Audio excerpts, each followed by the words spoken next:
Assalomu alaykum, hurmatli talabalar. Iqtisodiyot nazariyasi fanidan ikkinchi semestr 8-mavzuyimiz moliya tizimi va moliyaviy siyosat mavzusi bo'yicha ma'ruza mashg'ulotlarini olib boramiz. Mavzuyimizni 4 soatga mo'ljallanganligi uchun ikkita qismga bo'lib o'rganamiz.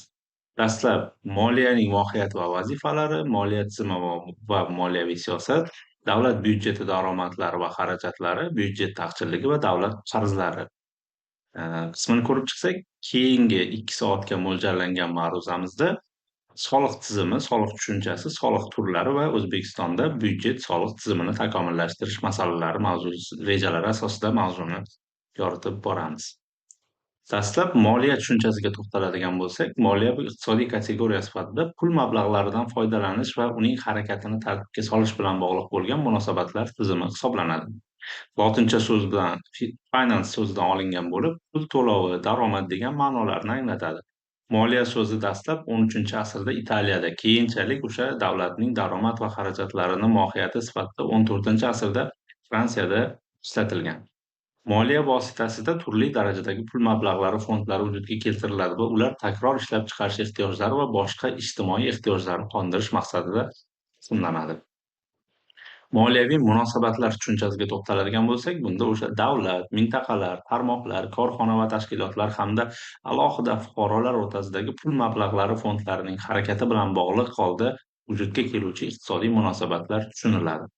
Moliyaviy munosabatlarning obyekti bo'lib, iqtisodiyotning turli darajalaridagi tarkib topuvchi va harakat qiluvchi pul mablag'lari fondlari tushunilsa, moliyaviy munosabatlarning subyektlari bo'lib, tarkiban murakkab bo'lgan, ularga barcha tashkilotlar, korxonalar, yuridik va jismoniy shaxslar hamda fuqarolar kirishi mumkin bo'ladi. Moliyaviy munosabatlarni asosiylari sifatida quyidagi munosabatlarni keltirib o'tishimiz mumkin.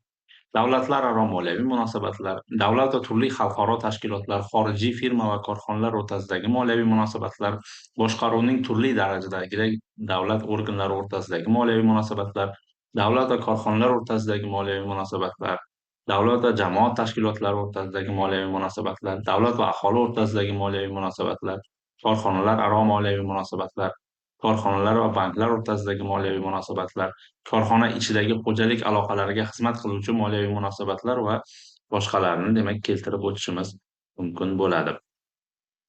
Moliyaning asosiy vazifalari sifatida iqtisodiy jarayonlarni, loyihalar va tadbirlarni pul resurslari bilan ta'minlash va unga xizmat ko'rsatish, taqsimlash, rag'batlantirish va nazorat qilish vazifalarini qayd etib o'tishimiz mumkin.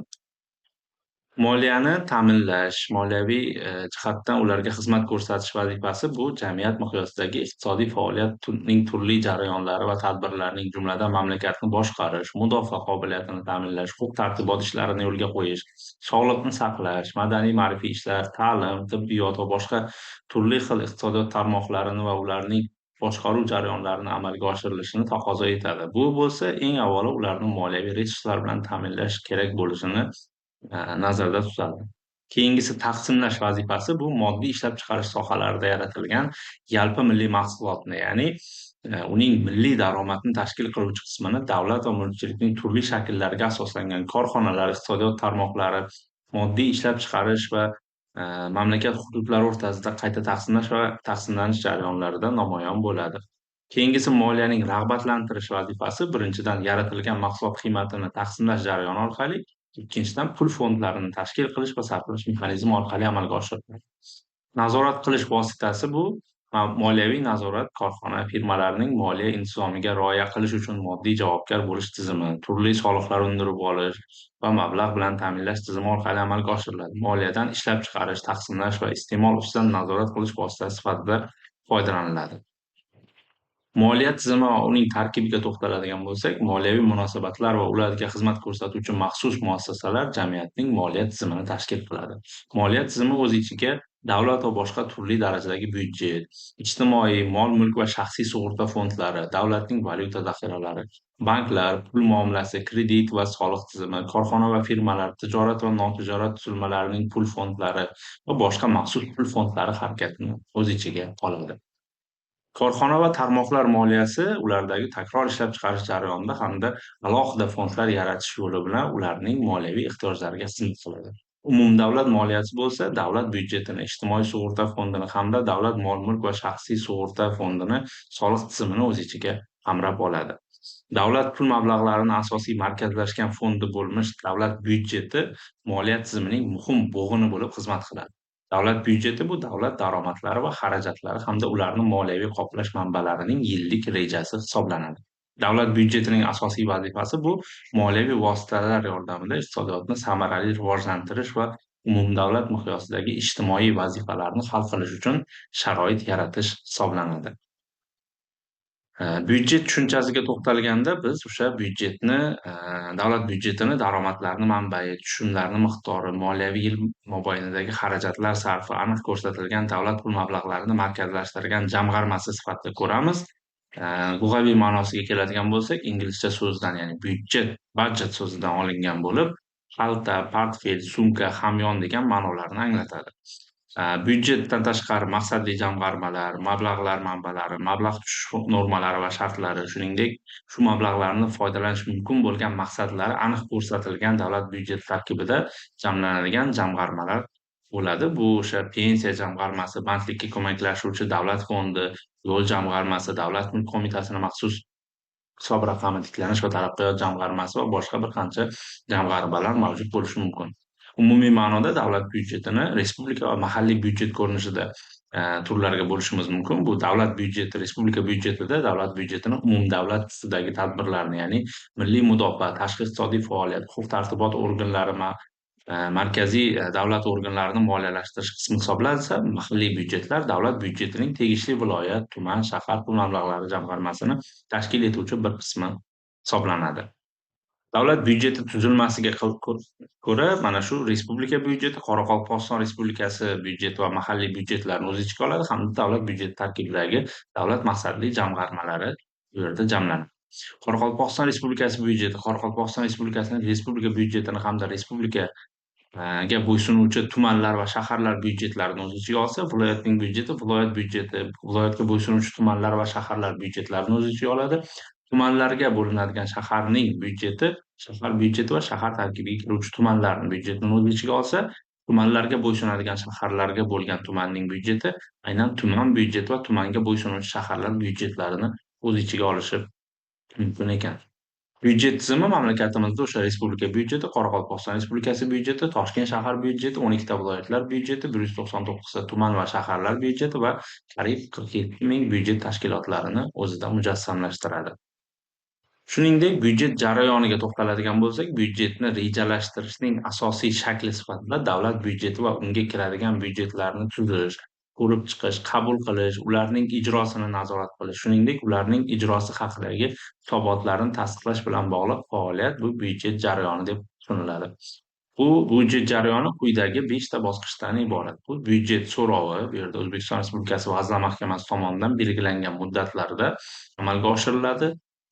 Davlat byudjeti loyihalarini tayyorlash, bunda o'sha 1-iyundan 15-sentyabrga qadar bo'lgan muddatda amalga oshirilsa, keyingisi byudjetnoma, ya'ni byudjetnoma O'zbekiston Respublikasi Vazirlar Mahkamasi tomonidan joriy yilning o'sha 15-oktyabrdan kechiktirmay O'zbekiston Respublikasi Oliy Majlisiga kiritiladi. Keyingisi davlat byudjetining qabul qilinishi.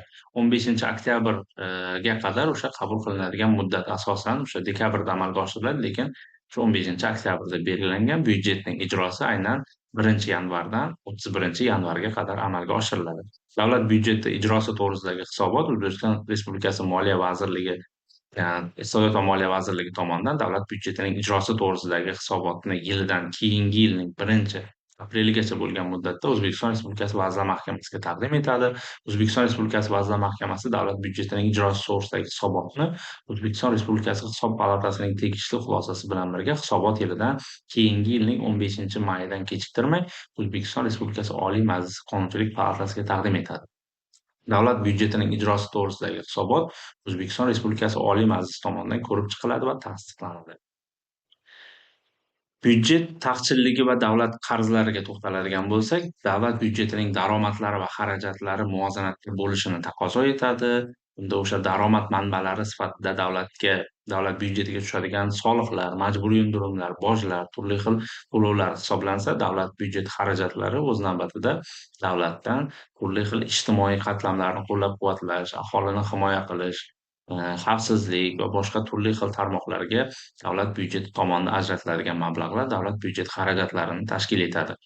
Va bular har doim ham muvozanatda bo'lmasligi mumkin. Ya'ni ma'lum bir muddatlarda defitsit yoki ayrim holatlarda profitsit ham kuzatilishi mumkin. Bu o'sha davlat byudjeti daromadlari va xarajatlari o'rtasidagi bog'liqlik, ya'ni muvozanatni aks ettiradi. Har doim o'sha odatda ko'pchilik holatlarda davlat byudjeti xarajatlari daromadlaridan ortiqchaligi kuzatiladi. Buning natijasida byudjet taqchilligi, ya'ni defitsiti yuzaga keladi. Bu holatning sabablari ko'p. Butun dunyoda juda ko'plab, hattoki rivojlangan davlatlarda ham bunday holat bo'lishi normal. Va jamiyatdagi hayotni barcha sohalaridagi rolni uzluksiz o'sib borishi, iqtisodiy va ijtimoiy vazifalarning kengayishi byudjet taqchilligining oshib borishida alohida o'rin tutadi. Byudjet taqchilligining o'sishi va kamayishi mutlaq miqdorda, ya'ni yalpi ichki mahsulotga nisbatan aniq namoyon bo'ladi va shunga nisbatan chegaralar belgilab olinadi. Byudjet taqchilligi o'sha muayyan davrdagi byudjet xarajatlarining byudjet daromadlaridan ortiq bo'lish summasi hisoblanadi. Byudjet daromadlari yuqorida aytib o'tganimizdek soliqlar, byudjetga turli xil to'lovlar hisobiga tushadigan mablag'lar bo'lsa, byudjet xarajatlari ijtimoiy sohaga, iqtisodiyotga va boshqa iqtisodiyot tarmoqlari va yo'nalishlariga ajratiladigan xarajatlar bo'lishi mumkin ekan. Byudjet profitsiti bu o'sha muayyan davrda davlat byudjeti daromadlarining byudjet xarajatlaridan ortiq bo'lgan summasi, ya'ni bu yerda daromadlar xarajatlardan oshiq bo'lish holati kuzatiladi. Byudjet taqchilligini keltirib chiqaruvchi umumiy omillar favqulodda holatlar bo'lishi mumkin. Ya'ni tabiiy ofatlar, urush va boshqa turli xil hodisalar, iqtisodiy inqirozlar, ya'ni ishlab chiqarish hajmining pasayishi, byudjet daromadlariga ham salbiy ta'sir ko'rsatishi, ishsizlikning avj olishiga, ijtimoiy ziddiyatlarning keskinlashuviga hamda davlat xarajatlarining ortib ketishiga olib kelishi mumkin. Yalpi ichki mahsulot o'sish darajasiga erishmasdan uzoq muddatli investitsiyalarni, ijtimoiy madaniy tadbirlarni moliyalashtirish hajmini oshirish ham aynan byudjet taqchilligini keltirib chiqarishi mumkin. Bunda o'sha byudjet daromadlarining o'sishi kuzatilmasligi va byudjet xarajatlarining o'sish dinamikasi hisobiga byudjet taqchilligi yuzaga kelishi mumkin. Iqtisodiyotni rivojlantirish uchun davlat investitsiyalari hajmining ortishi ham aynan taqchillikni keltirib chiqarishi mumkin. Bunda iqtisodiyotni modernizatsiya qilish, tarkibiy islohotlarni chuqurlashtirish bilan bog'liq yirik va strategik ahamiyatga ega loyihalar uchun davlat xarajatlarining ortishi kuzatilishi mumkin ekan. Byudjet taqchilligini asosan davlat qarzi hisobiga qoplanadi. Bu yerda o'sha davlat ichki va tashqi qarz mablag'larini jalb qilishi mumkin. Davlat ichki qarzi bu davlatning mamlakat ichida zayomlar va boshqa qimmatli qog'ozlarni chiqarish, turli nobyudjet fondlarini, sug'urta fondi, ishsizlik bo'yicha sug'urtalash fondi, pensiya fondidan qarz olish ko'rinishidagi qarzlarni keltirishimiz mumkin va davlat tashqi qarzi bo'lib, xorijiy davlatlardan, ulardagi jismoniy va yuridik shaxslardan, shuningdek xalqaro moliyaviy tashkilotlardan olingan qarz mablag'larini keltirishimiz mumkin ekan. Shuning bilan mavzuyimizning birinchi qismi o'z nihoyasiga yetdi. Bu mavzu yuzasidan savollaringiz va fikr-mulohazalaringiz bo'lsa, quyidagi keltirilgan elektron pochta manzili orqali bog'lanishingiz mumkin. E'tiborlaringiz uchun rahmat. Salomat bo'linglar.